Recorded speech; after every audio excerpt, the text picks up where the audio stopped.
Welcome to industrial ఈ&ఐ Telugu channel అండి. ఈరోజు మనం డివైల్ స్టార్టర్ గురించి తెలుసుకుందాం. దీంట్లో డివైల్ స్టార్టర్లో వచ్చేసి పవర్ వైరింగ్, కంట్రోల్ వైరింగ్ అనేది ఉంటుంది. పవర్ వైరింగ్ అంటే ఏదైతే మనకి డివైజెస్ పవర్తో వైరింగ్ చేస్తాం దాన్ని పవర్ వైరింగ్ అంటాం. ఏదైతే దీంట్లో వాడే కాంటాక్టర్స్ని, రిలేస్ని ఆపరేట్ చేయగలిగేది మనం ఎప్పుడైతే కంట్రోల్ చేయడానికి ఉపయోగిస్తామో ఈ కాయిల్స్ మన కాంటాక్టర్లో కాయిల్ సప్లై ఉంటుంది. దాన్ని ఎనర్జైజ్ చేయడానికి మనం ఎప్పుడు కావాలంటే అప్పుడు ఆన్ చేసుకోవడానికి, ఆఫ్ చేసుకోవడానికి మనం కంట్రోల్ వైరింగ్ వాడతాం. యాక్చువల్గా డివైల్ స్టార్టర్ అనేది తక్కువ కిలోవాట్, తక్కువ రేటింగ్ మోటార్స్లో మనం ఈ స్టార్టింగ్ మెథడ్ అనేది యూజ్ చేస్తామండి. ఇదనే డివైల్ స్టార్ట్ అనేది ఏమీ లేదు. దీంట్లో జస్ట్ ఒక ఓఎల్ఆర్ రిలే అనేది పెడతారంతే. దీంట్లో అంటే తక్కువ, అంటే ఒకవేళ ఓవర్లోడ్ వస్తే ట్రిప్ అవుద్ది అంతే. ఇది అంటే ఒకవేళ సపోజ్ ఒక మోటార్ 5.5 కిలోవాట్ మోటార్ ఒక 10 amps ఫుల్ లోడ్ అనుకుందాం. ఆ ఫుల్ లోడ్ ఒక 10 amps కన్నా ఎక్కువ దాటితే ఇది మన ఓవర్లోడ్ రిలే అనేది యాక్ట్ అయ్యి మన కాంటాక్టర్కి కాయిల్ సప్లై డిస్కనెక్ట్ చేస్తుంది. కాయిల్ సప్లై డిస్కనెక్ట్ చేయడం వల్ల కాంటాక్టర్ రిలీజ్ అయిపోతుంది. రిలీజ్ అవడం వల్ల ఇది మన సప్లై అనేది ఫీడర్ నుంచి మోటార్కి ఐసోలేట్ అవుతుంది. ఇప్పుడు మనం పవర్ వైరింగ్ ఎలా ఉంటుంది, కంట్రోల్ వైరింగ్ ఎలా ఉంటుందో ఒకసారి మనం డ్రాయింగ్ ద్వారా అర్థం చేసుకుందాం. యాక్చువల్గా మనకి ఫీడర్ నుంచి ఆర్వైబి అనేది సప్లైస్ ఉంటాయి. అంటే ఒక 3 ఫేజ్ సప్లై ఉంటుంది. 3 ఫేజ్ సప్లై 415 volts అనుకుందాం. 415 volts ఏసీ సప్లై. ఓకే, దీని నుంచి ఫస్ట్ కాంటాక్టర్కి వెళ్తుంది. కాంటాక్టర్ అయినా ఓకే, రిలే అయినా ఒకటే, ప్రాబ్లం లేదు. అది డెల్టా స్టార్టర్లో అయితే ముందు పెడితే ఒకలా సెట్టింగ్ చేయాలి, అవతల పెడితే కాంటాక్టర్ కన్నా కింద పెడితే ఒకలా ఫేజ్లో కనెక్ట్ చేసాం కాబట్టి ఒకలా ఉంటుంది. దీంట్లో అలా ఉండదు డివైల్ స్టార్టర్లో. నెక్స్ట్ ఇది ఫస్ట్ మనం కాంటాక్టర్ తీసుకుందాం ఫస్ట్. ఓకే, దీనికంటూ ఒక కాయిల్ ఉంటుంది. దీనికి ఫేజ్ న్యూట్రల్, అంటే దీనికి కంపెనీ డిజైన్ చేసినట్లుగా ఉంటుంది. కంపెనీ వాడు 110 volt, మనం ఏదైతే కాంటాక్టర్ వాడుతున్నామో అది మన ఇష్టం. అది ఫేజ్ న్యూట్రల్ అయిన వాళ్ళు 110 volts అయినా 230 volts అయినా మనం సెలెక్ట్ చేసుకుని కాంటాక్టర్ పెట్టి ఉంటుంది. ఇది వచ్చేసి కాంటాక్టర్. ఓకే, ఇది కాంటాక్టర్. దాని తర్వాత రిలే, ఓవర్లోడ్ రిలే ఉంటుంది. ఓకే, ఈ సింబల్స్ అనేవి చాలా ఇంపార్టెంట్ అండి. ఏదన్నా డ్రాయింగ్ చూసేటప్పుడు వాడు ఓన్లీ సింబల్సే ఇస్తాడు. సో మనం సింబల్స్ అర్థం చేసుకోవాలి. ఇది ఓఎల్ఆర్, ఓవర్లోడ్ రిలే అంటారు దీన్ని. నెక్స్ట్ డైరెక్ట్గా దాని తర్వాత మోటార్ టెర్మినల్స్కి మోటార్కి వెళ్తుంది. ఏదైతే మనకు కనిపించేదో ఈ డివైజెస్ని కంట్రోల్, ఇప్పుడు ఇవి డివైజెస్ని ఆర్వైబి పవర్లో కన్సిడర్ చేసాం.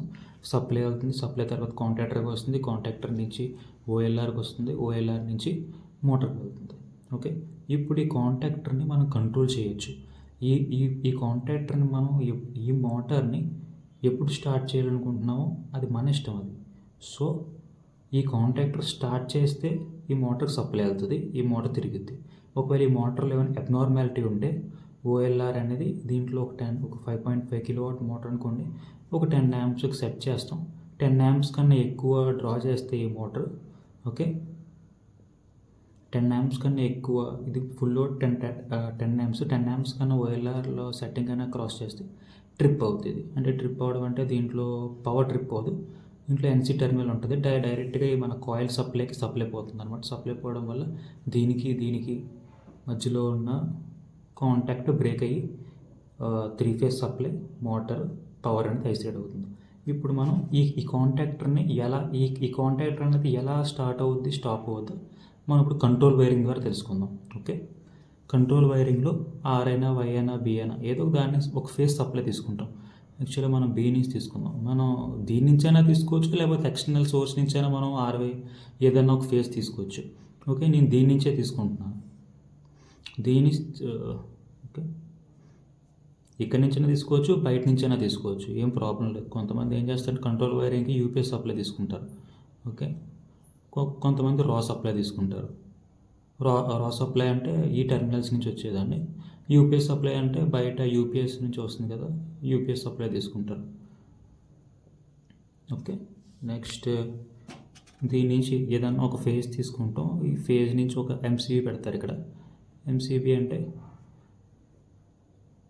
మనం ఆఫ్ చేసుకోవచ్చు, కంట్రోల్ చేసుకోవడానికి. ఇప్పుడు ఫేజ్ సప్లైని ఈ ఎంసీబీ ఆఫ్ చేస్తే ఇది మొత్తం అంతా ఆఫ్ అయిపోతుంది. నెక్స్ట్ ఇక్కడ ఒక స్టాప్ బటన్ ఉంటుంది. స్టాప్ అంటే స్టాప్ పుష్ బటన్.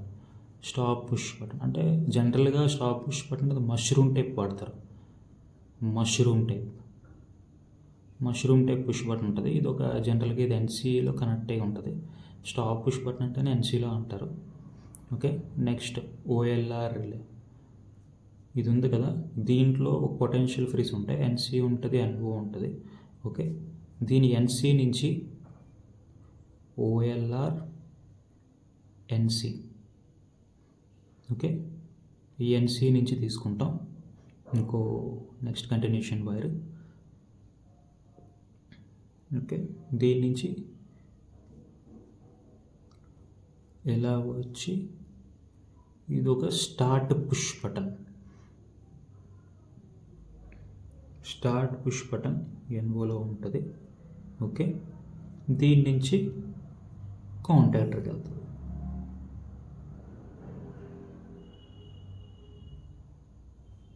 ఇదే ఈ రెండు ఒకటే. అంటే ఇక్కడ సప్లై ఇస్తే ఈ కాంటాక్ట్ అనేది క్లోజ్ అయ్యి మోటార్ ఆన్ అవుద్ది. ఇప్పుడు ఈ కాంటాక్టర్కి సప్లై అవ్వాలంటే ఏవేవి దాటాలి? ఎంసీబీ ఆన్లో ఉండాలి, ఈ పుష్ బటన్ అనేది రిలీజ్లో ఉండాలి, అంటే ఎన్సీలో ఉండాలి. నెక్స్ట్ ఓఎల్ఆర్ అనేది ఎన్సీలో ఉండాలి. ఓఎల్ఆర్ అంటే ఇది. ఓఎల్ఆర్ అంటే ఆపరేట్ అయ్యి ఉండకూడదు. ఎప్పుడైతే 10 amps కన్నా మనం పెట్టిన లోడ్ కన్నా ఎక్కువ దాటిందో ఈ ఎన్సీ అన్నది ఎన్ఓ అయిపోద్ది. ఎన్ఓ అయిపోతే ఇక్కడ వరకు వచ్చి ఆగిపోతుంది పవర్ సప్లై. ఇది ఎప్పుడు పాస్ అవుద్దంటే ఇది ఎన్సీ అవ్వాలంటే 10 amps కన్నా లోపల ఉంటే ఎన్సీ అయింది. ఎన్సీ అయితే పవర్ అనేది ఇక్కడ వరకు వస్తుంది. ఇలా వచ్చిన తర్వాత ఇక్కడ వరకు వచ్చి ఉంటుంది సప్లై. ఎప్పుడైతే మనం వెళ్ళి పుష్ బటన్ ప్రెస్ చేసామో, ఇది పుష్ బటన్ ప్రెస్ చేస్తే ఇది ఇలా వచ్చి కాంటాక్టర్ ఇక్కడ సప్లై వచ్చేస్తుంది. ఆల్రెడీ కాంటాక్టర్కి ఫేజ్ న్యూట్రల్ సప్లై ఆల్రెడీ ఉంటుంది. కంటిన్యూస్గా ఇచ్చేసి వదిలేస్తాం మనం దానికి. ఓకే. న్యూట్రల్ సప్లై అంటే కంటిన్యూస్గా ఇచ్చి వదిలేస్తాం. నెక్స్ట్ ఇది పుష్ చేస్తే కాంటాక్టర్ సప్లై అవుతుంది, ఇక్కడ స్టార్ట్ అవుతుంది. ఇది హెల్తీగా ఉంటే మోటార్ తిరుగుతుంది, మోటార్ అనేది స్టార్ట్ అవుతుంది. ఎప్పుడైతే ఏమన్నా అబ్నార్మాలిటీ వచ్చి ఇది కానీ ఎక్కువ లోడ్ తీసుకుంటే ఈ 10 amps కానీ ఎక్కువ అయితే ఇది ట్రిప్ అయితే ఇది ఎన్సీ అండ్ ఎన్ఓ అయితే ఇక్కడ సప్లై బ్రేక్ అయిపోద్ది. సో కాంటాక్ట్ డ్రాప్ అయిపోద్ది. దీంట్లో ఇంకోటి ఏంటంటే ఇప్పుడు ప్రెస్ చేస్తున్నారు, ప్రెస్ చేసి పట్టుకున్నంతసేపు ఈ కాంటాక్టర్ ఆన్లో ఉంటుంది. ఎప్పుడైతే మీరు స్టార్ట్ పుష్ బటన్ వదిలేశారో మళ్ళీ సప్లై పోతుంది. సో మీరు ఈ కాంటాక్టర్ని హోల్డ్ చేయాలి. హోల్డ్ ఎలా చేయాలి? దీని మీదే ఒక కాంటాక్టర్ మీద ఎన్ఓఎన్సీ పొటెన్షియల్ ఫ్రీస్ ఉంటాయి. సో ఇంకో వైర్ ఈ పుష్ బటన్ స్టార్టింగ్ నుంచి ఈ కాంటాక్టర్ యొక్క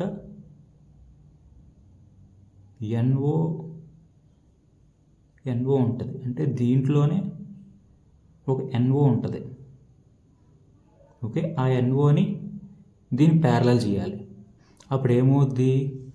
ఎప్పుడైతే మీరు స్టాప్ పుష్ బటన్ ఎన్సీలో ఉండి ఓఎల్ఆర్ అనేది హెల్తీగా ఉండి ఇక్కడ వరకు పవర్ సప్లై వచ్చిందో మీరు పుష్ బటన్ అనేది ప్రెస్ చేస్తారు. పుష్ బటన్ ప్రెస్ చేయగానే కాంటాక్టర్ సప్లై వెళ్తుంది. కాంటాక్టర్ సప్లై వెళ్ళగానే ఎన్ఓ అనేది ఎన్సీ అవుద్ది. సో ఇలా వచ్చి పవర్ సప్లై అనేది దీనికి వస్తుంది. దీని నుంచి ఎప్పుడైతే మీరు వదిలేశారో ఇక్కడ నుంచి ఆల్రెడీ దీనికి సప్లై వెళ్ళింది. ఈ పొటెన్షియల్ ఫ్రీ నుంచి కాంటాక్టర్ అనేది పికప్లోకి వెళ్ళిపోయింది ఆల్రెడీ. ఆ విధంగా కాంటాక్టర్ అనేది ల్యాచ్ అవుద్ది. ఈ కాంటాక్టర్ హోల్డ్ అయితే అప్పుడు మీరు దీన్ని వదిలేసినా సరే ఏ ప్రాబ్లం లేదు. ఈ ఎన్ఓ ద్వారా, ఈ కాంటాక్టర్ యొక్క ఎన్ఓ ద్వారా ఇది పికప్లోనే ఉంటుంది. పికప్లో ఉండడం వల్ల ఇది పికప్లో ఉంటుంది, మోటార్ కింద సప్లై అవుతుంది. ఇది ఎప్పటి వరకు ఆఫ్లో ఉంటుంది? ఒకవేళ మీరు ఇక్కడ push button emergency stop button press చేసినా స్టాప్ అయిపోద్ది. ఓఎల్ఆర్ ఒకవేళ ఎక్కువ లోడ్ తీసుకున్నా ట్రిప్ అయిపోద్ది. లేకపోతే ఎంసీబీ డైరెక్ట్గా పవర్ సప్లై ఆపేసిన ట్రిప్ అయిపోతుంది. ఓకే, సో ఇది స్టార్ట్ పుష్ బటను, ఇది హోల్డింగ్.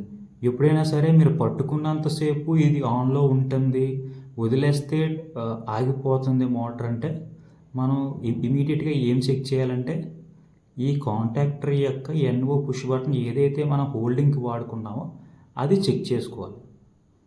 ఓకేనా, ఇది పవర్ వైరింగ్ అంటే, కంట్రోల్ వైరింగ్ అంటే ఇది ఒక సింపుల్గా ఉండే వైరింగ్ అంతే ఇది.